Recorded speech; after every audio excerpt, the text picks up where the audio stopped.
Welcome back to Bills and Business. I'm your host, Laura Davis, and today's episode is a special one. Not only because we're diving into some huge news about USLege, but I'm also joined by someone who's been part of this journey from day one, my husband and co-founder and the CEO of USLege, Eric Davis. Today, we'll talk about bootstrapping the startup, a fundraising journey, the vision for USLege, and what's next for the business. So, welcome to the show. So hello, Eric. I am very excited to have you on because there's a lot of mystery to you. Is there mystery? Yes. I would actually say 50% of people, maybe not, because we were the two only salespeople for like the majority of time. So 50% of customers know you. Yeah, something like that, right? But I think, Laura, you do an amazing job being the face of the company. And I, come on, look at this right here. These definitely deserve for sure. But no, thrilled to be here. Thank you for having me on and pushing me to do it. I definitely prefer being a little bit more, I wouldn't say behind the scenes, but the whole marketing yourself type of thing. I really like to get my hands dirty and kind of the background for sure, right? I've done it this many times. So I'm glad you're doing this because you're doing such an amazing job. And, Thank you. And I don't have to, right? It's great. Sure. I do in moments like this, but it's okay. Exactly. So for those who don't know you, can you share just your background? Because you always say on calls, and I always kind of giggle, you out yourself immediately that you're not a political insider, which I think is really good because you bring the technical expertise and the go-to-market and the startup experience, and really the business doesn't exist without you. So can you just share what you did before and tell people who don't know? Sure. Well, all my background is in startups, right? And you're the political brains behind the operation. The company was absolutely your idea. But when it comes to there's certain things in being a generalist, right? And that's really where I'm at, right? This is the fifth company that I've brought from 0 to 1 before. As you've heard me say on calls multiple times, I've literally done everything from multiple flops to $100 million acquisition. So not retired quite yet on that one because I was a first hire, not the founder of that one, but I had a good exit and I had a really good experience, and that taught me how to do this type of thing, right? Because there is no way that someone is qualified for something like this until you've actually done it. And the number one thing that you have to have, if anybody listening right now is interested in starting a company, anything like that, I'd be happy to chat. But number one thing is pain tolerance, right? I mean, you have to be able to, as Elon Musk says, chew glass and stare into the abyss for a while, right? And at my previous companies, it was like this company right here, I wouldn't say it's easy, but we really hit something that people are interested in, right? Like everybody who we speak with, or nearly everybody who we speak with, says, yep, this is one of my top 1 or 2 issues that I have to deal with every day. I get it. Where I worked previously is a company called Prodigy Software, is my most formative experience, I would say. And I was a go-to-market strategy. So I led up the sales team over at Prodigy. And, what we had did not have that, I want to say, curb appeal, right? It's one of those things where we developed software that put car dealerships, made car dealerships' website into a checkout process. If you think about all the things involved with that, it's like financing, aftermarket products, that type of thing. And, it was one of those things where, there's a couple companies in the space, or quite a few, who are shouting to the heavens, like everyone's going to be buying cars online. But when the rubber met the road, the stats and the numbers absolutely did not show that was actually the case. So we got a lot of pushback from dealers, right? I mean, we still sold the company for $100 million, but I mean, it was a slog for sure. And I will say, I love my dealership people. I know a lot of y'all are going to be looking at this right now.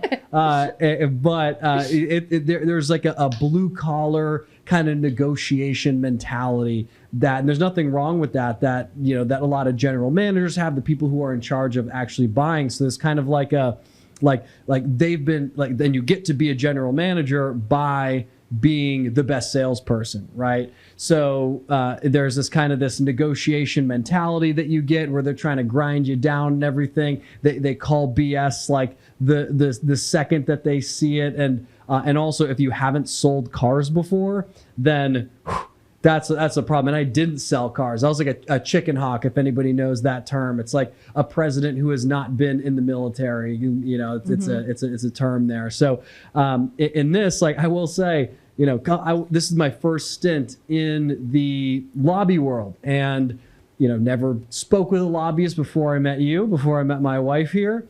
And everyone's so nice. Who'd have known?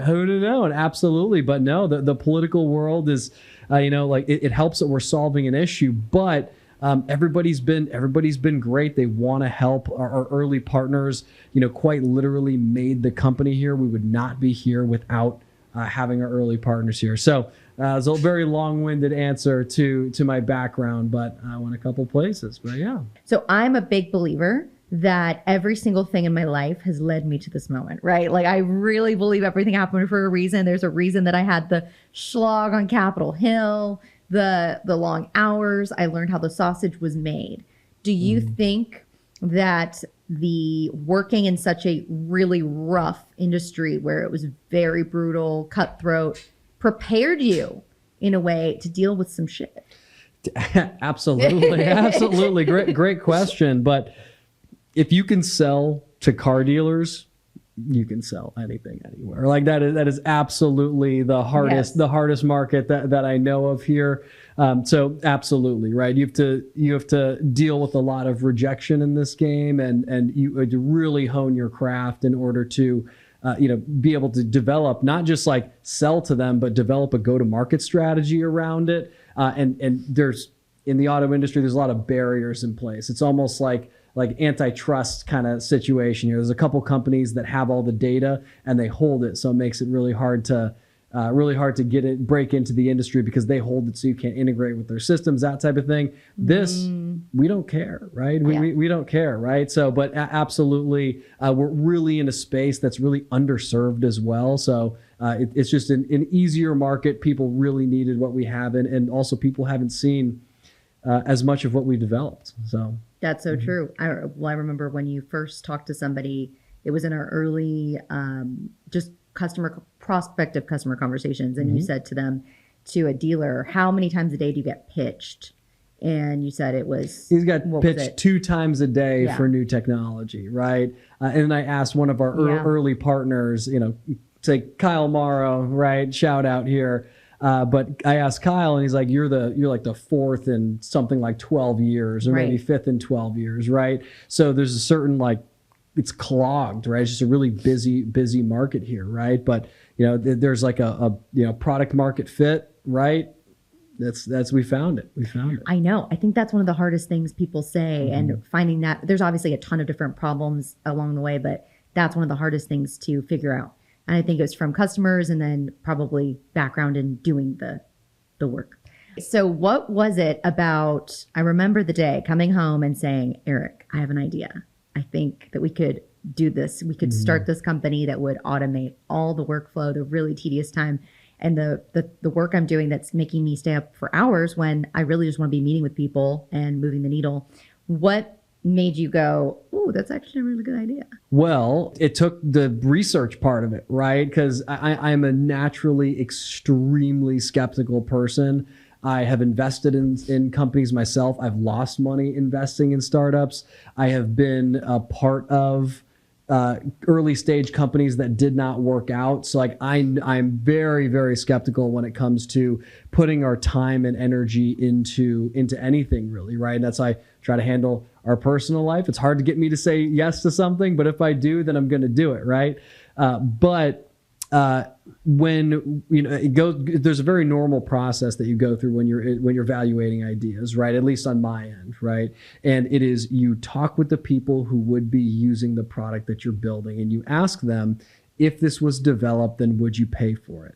And after our 50th absolutely yes, this is a huge problem for me in a row, then it really started, okay, there's probably something here. But even so, making that jump from like a cushy getting paid very well job into working for free, right? I mean, you remember our first couple closed deals. How did you feel when we got our first couple closed deals? Oh, I thought it was the coolest thing ever. I remember when we were selling before our MVP, before our minimum viable product, which was the video piece, and we had rebranded TexasBusiness and launched it manually. And that was the worst 2 weeks ever because we had to manually enter the data. So we could teach the engineers how to do it. That was horrible. I don't know why we did that. You got to do what you got to do, right? But we did it. And we launched, it was a $50 a month product, and we got our first like $1,000 a month in revenue. And I was thrilled. I was so over the moon. I was like, oh, we're going to be billionaires. I was like, this is it. We've done it. We've got and then it was like, oh wait, this is like, to 50 billion times what we just did. That's it was exciting. Course. Well, and that's great. And, I didn't quite have the, we're going to be billionaires reaction quite then, but no, and you're being facetious, right? But, but for me, when we got that, the first, couple deals at even $1,000 a month, that for me was like, okay, I don't have to invest my own money in our website or these systems, that type of thing. So we weren't, burning as much cash to keep it alive, right? Like we were able to reinvest that money, and we put everything that we have made from financially back into the company right here.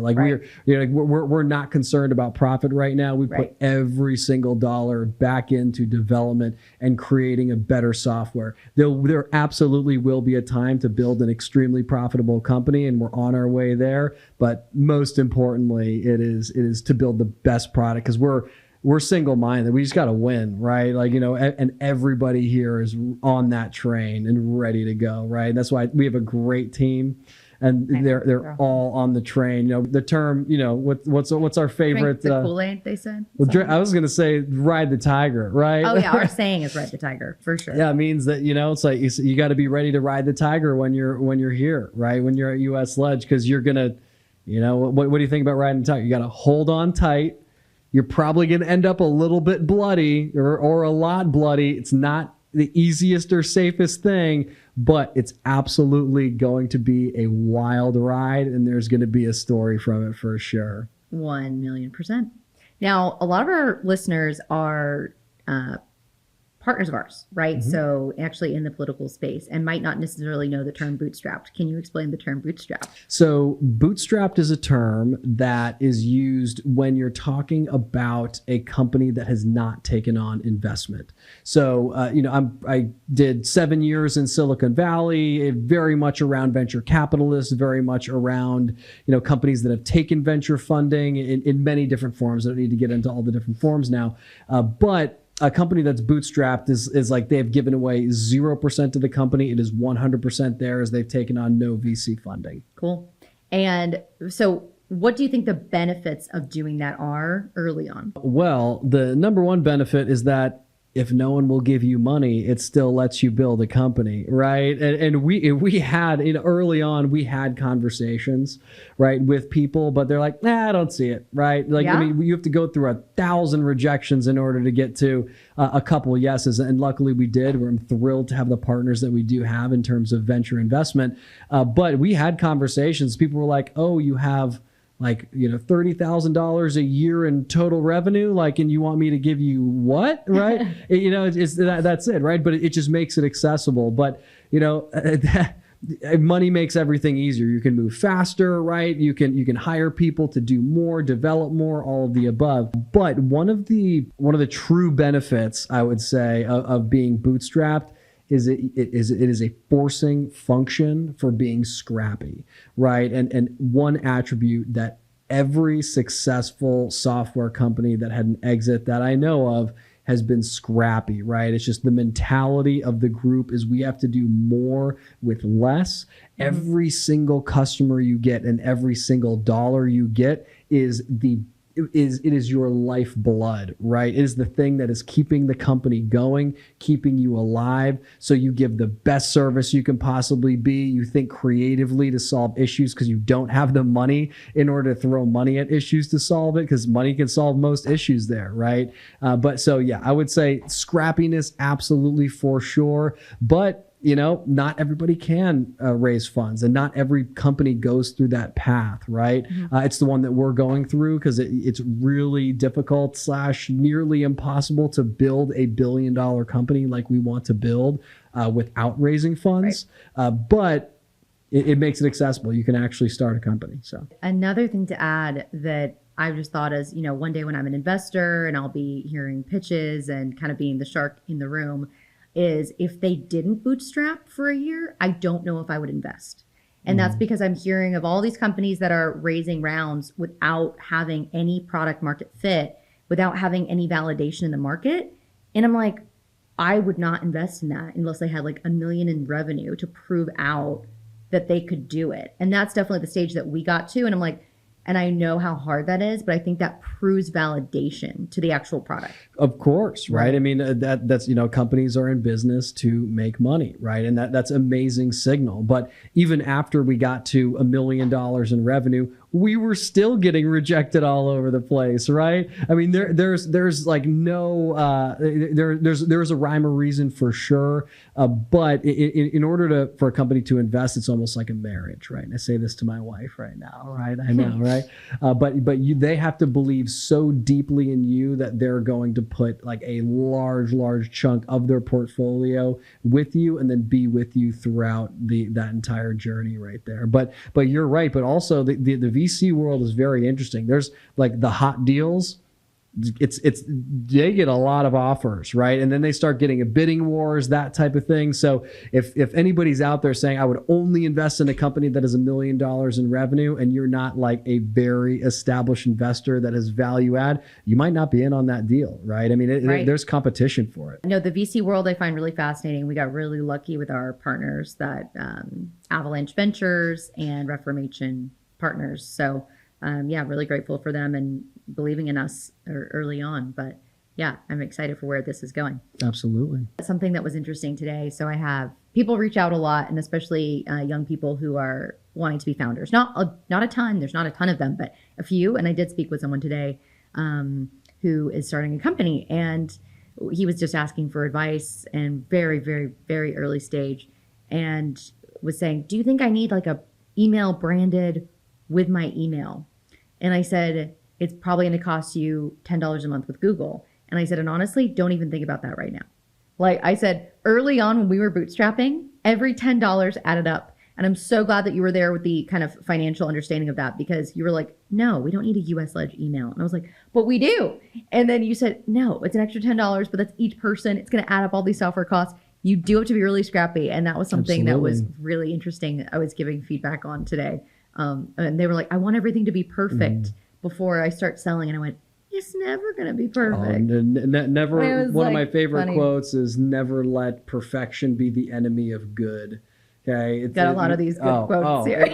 Because you see people get analysis paralysis. They develop for years. Like there's something called agile methodology, right? When it comes to software development, and essentially says the first thing you build isn't a car. It's a skateboard. And then once you have a working skateboard that people are using, then you build the bicycle, right? Then you build the motorcycle. Then you build the car, and then you're working on the Ferrari right here. But the thing is, if people need transportation and they don't have transportation, they're going to take the skateboard, right? So what is that initial step? The MVP, right, is a minimum viable product that you want to be able to put out and get feedback from, because the customers are going to be the ones that use it. They're going to be the ones that pay you, and they're going to be the ones who tell you how to retain their business and also get additional business from similar people like them. I want to know what your favorite memory of when we were bootstrapping from the apartment and we had people coming into work every day. What's your favorite memory? about that? Let's see. I mean, honestly, it's not necessarily a funny one. We got a bunch of those, right? Oh, no. I mean, I literally did everyone's dishes for an entire family, and we don't have kids yet. Well, that was horrible, right? I was the dish guy, right?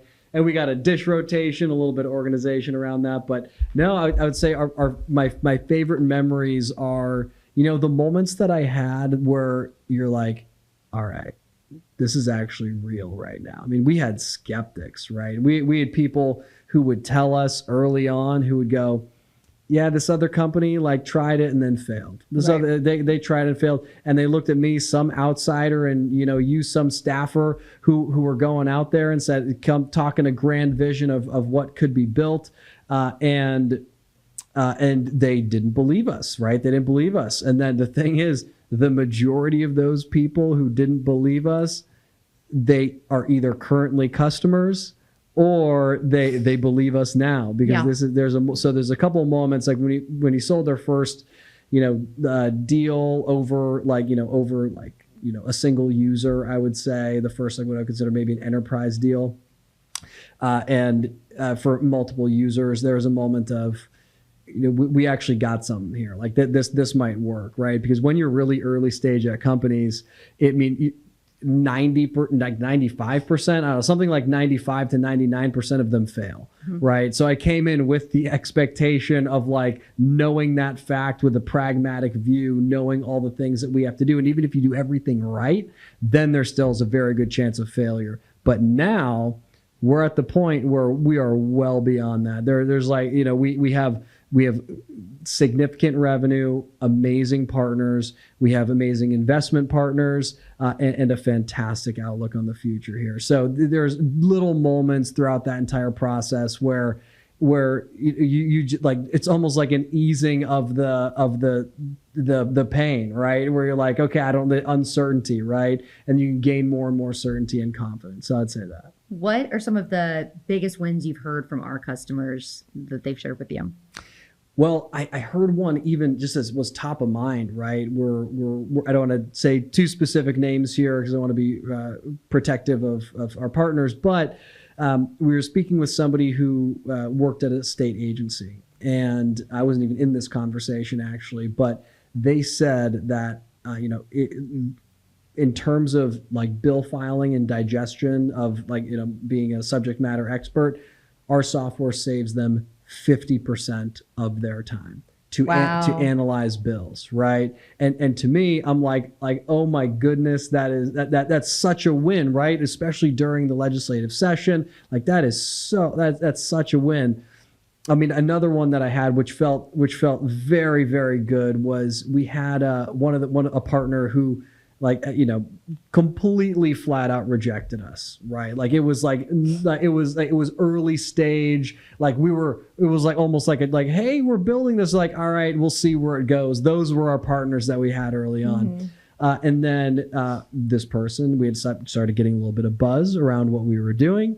They reached back out to us, ended up buying the software, and that was great. But then about 3 months later, we get an email from this person that says, like, hey, I didn't see it before, but I see it now. I use your software every single day, and what you are doing for the industry right now is something that is so needed. I can't even say thank you, and keep doing what you're doing. That was extremely validating as well. That is a really good one. Yeah, I mean, it's all about the workflow, right? It's all about the workflow. Like there's 50,000 websites that people have to go to just do things. And it's just ridiculous. So for people who are new to USLege or don't know what it is, what would you say is, the problem that we're solving? Well, I think in general, there is just a absolutely insurmountable amount of information that people have to digest who work in the political sphere, right? I mean, let's say that I'm a lobbyist, for instance.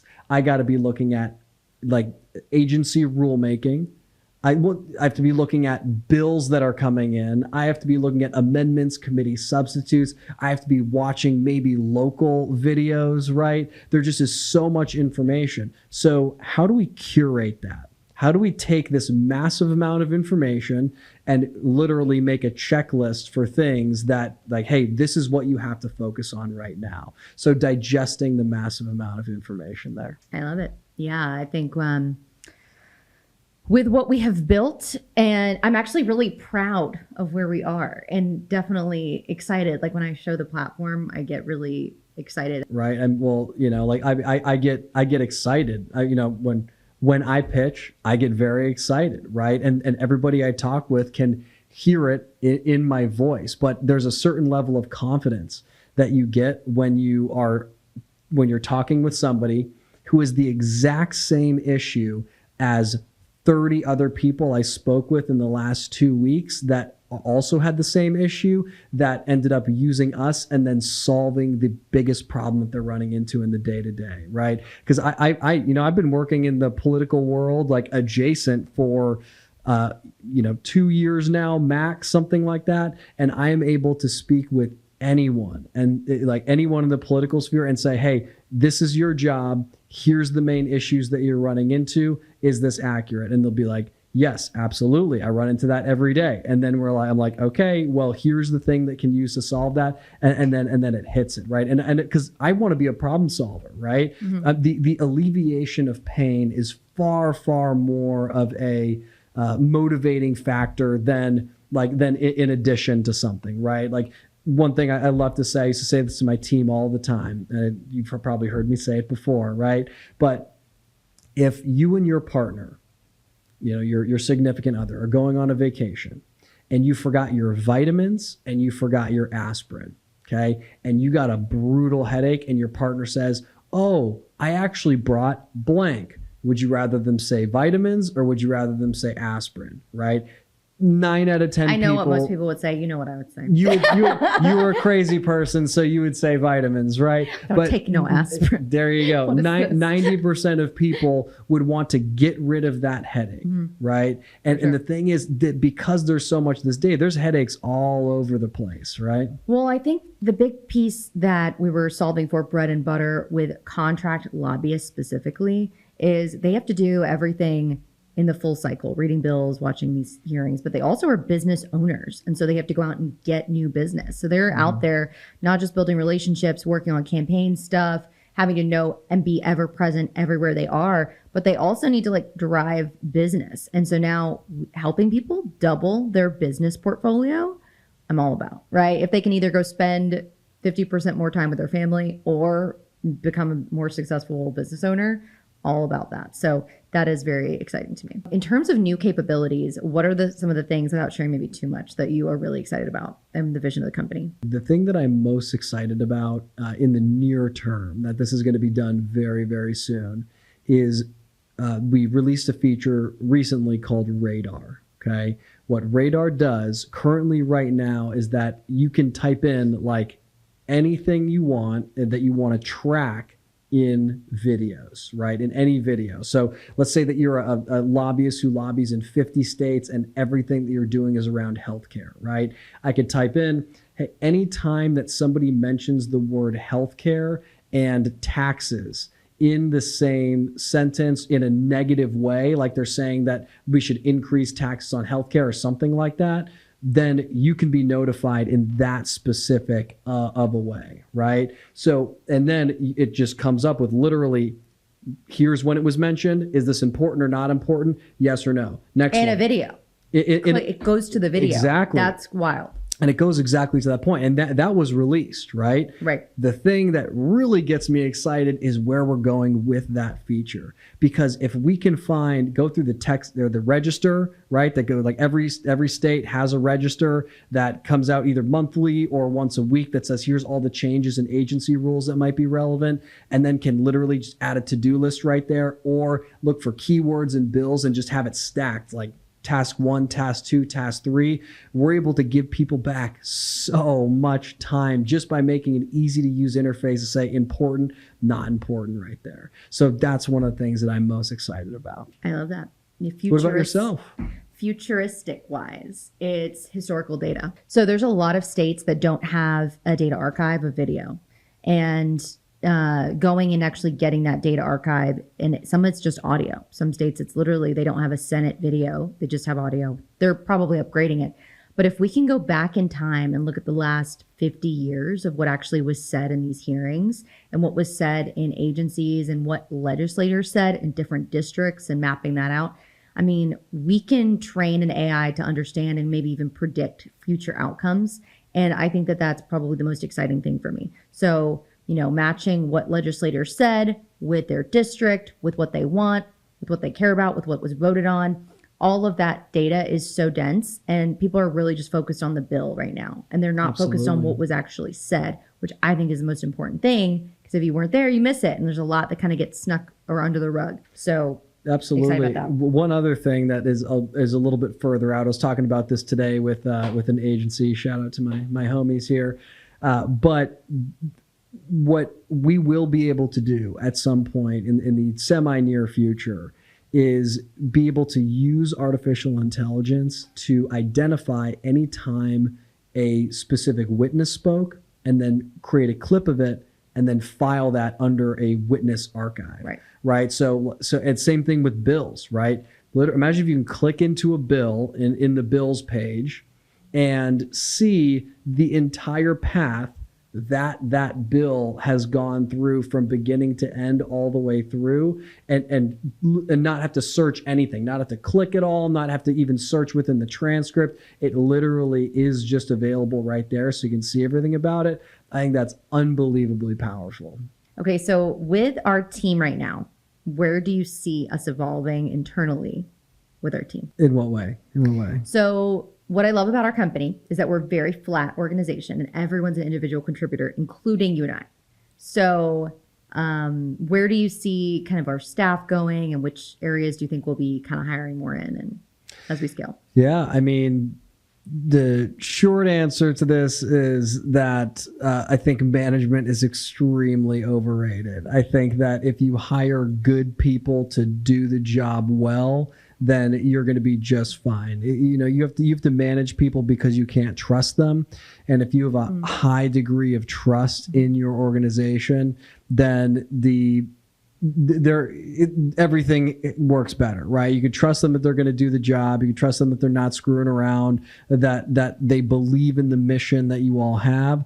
So I don't, there is absolutely a place for hiring some very senior executives. Don't get me wrong in that capacity, but I love having a flat organization. I myself am an individual contributor. I still meet with people every day, right? Yeah, I know. We're both on sales. I think that's the best thing founders can do. Absolutely. Or working with customers in general, right? Learning what they need, what they want, so that you could be the direct conduit from customers into the product, into the engineering team, all of the above, right?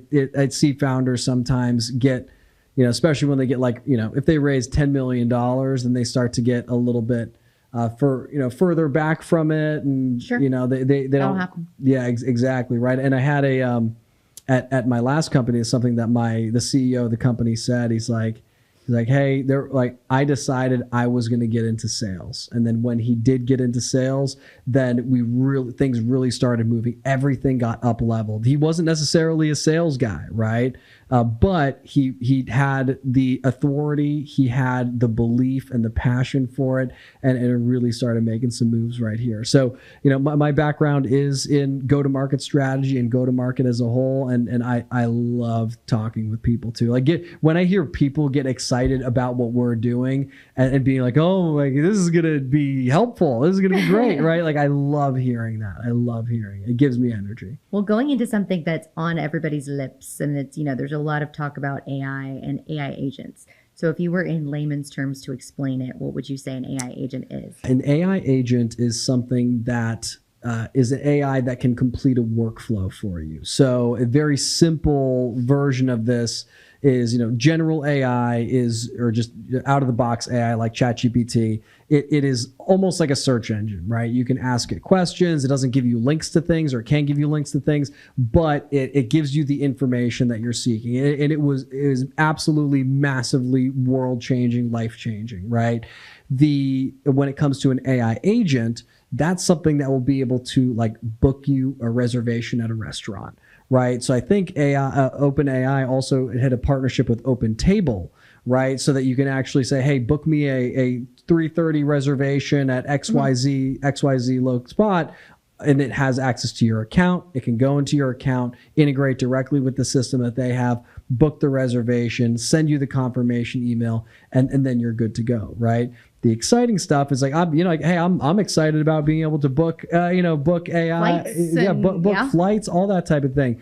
But where it gets really cool is when you get deeper into that, right? Like imagine if every single piece of software was like AI was trained on how to use it. So you can say like, hey, I need you to create a report that has XYZ on it. Create me a graph that has, has two sides to it. And it's like a scale, right? It looks like this, and it'll be able to actually just create that, right? What this actually does is it empowers non-technical people a lot. Oh, yeah. Right. So one of the things that I've said in the past is that, like my grandparents, they don't have a computer, right? They don't have a computer at all, right?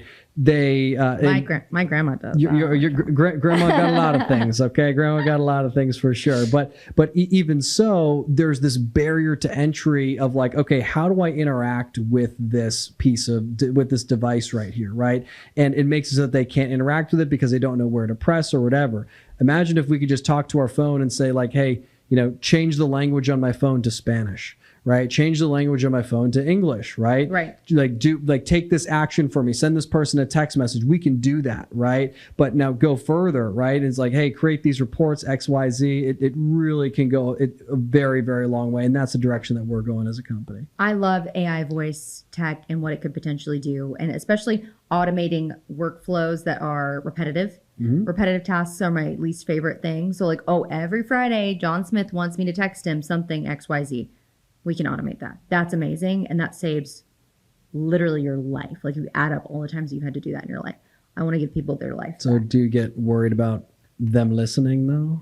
Yes, I do. You know me. But that's when I put on airplane mode and it's okay. There you go. I don't know if airplane mode does it now. I don't know. It's everywhere. Airplane mode. I hope so. Otherwise, I'll put it in my Faraday cage. There you go. 5 years from now, where do you see USLege and what's the legacy you want to leave? Well, I see myself on a beach. I'll tell you that. No, I'm just kidding. There's a lot of stuff that has to happen before then. Is the first thing that I will say, right? But I see USLege being part of every legislator, and organization surrounding those governments in the United States. Like I see us becoming the tool that touches and tracks every single bill in state legislatures, right? And the legacy I want around that, I'm not a legacy guy, right? Because if we have, I want to build an awesome technology company, right? But I want to be somebody behind the scenes.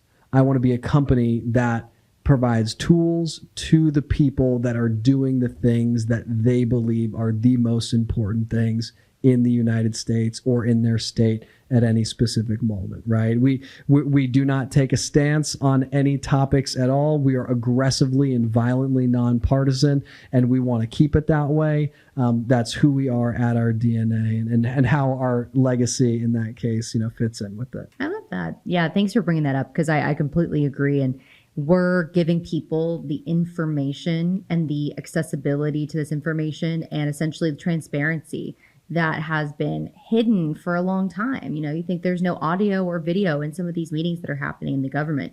And to me, just giving people access to that information actually does make the world a better place. I know that's kind of corny to say, but I believe in that. And no matter what, I think that if the world had more of that information, obviously we're a B2B company, but if you're thinking about advocates and democratizing the process so that not just large companies can move the needle, but that everybody can move the needle because they know what's actually going on and can go take action. That is really what I want to build and give. And in addition to obviously saving people time, that's great. But transparency, I would say, is core to my beliefs in this. And that if we are transparent about what's actually happening, we're seeing this change in the media right now and change with a lot of the legacy systems. So I'm very excited to see where that goes and give people more access to info. Absolutely. I'll say I love building cool stuff. Yes. Right. I really like building cool stuff. And it is an excellent reward to see people using it, liking it, and saying that, hey, what you did was impactful to me for sure. So that's the thing. That's another one of the things that I'm very interested in leaving behind. Well, I know you share some founder wisdom on LinkedIn. You want to shout out where people can find you, Eric? Sure. Eric Davis, probably one of the most common names that's out there, but Eric Davis from USLege. You could find me on LinkedIn. That's probably where I'm the most active. If anybody is interested in startups or thinking about starting a company, I'd be more than happy to chat. It's a hard game. It's a really hard game, and you got to go through the motions. There's no shortcut. Some people, people call it striking gold because it's lucky, right? Like you have to have a certain amount of luck to actually strike that gold, but executing on the opportunities that are out there, that's the thing that it's skill, right? There's companies out there like Cursor, right? Super smart people, but also just being at the right place at the right time is definitely very good. But you have to also position yourself to be at the right place at the right time. So definitely, founders, feel free to reach out and they can share a little bit of wisdom. I love it. Thank you so much for coming on. Thanks for having me. It was a pleasure to have you because I know it's been a requested episode from the team. And it's hard to get you away from anything that's not revenue focused. So I appreciate you taking an hour just to come and chat. And thank you again. Happy to do it.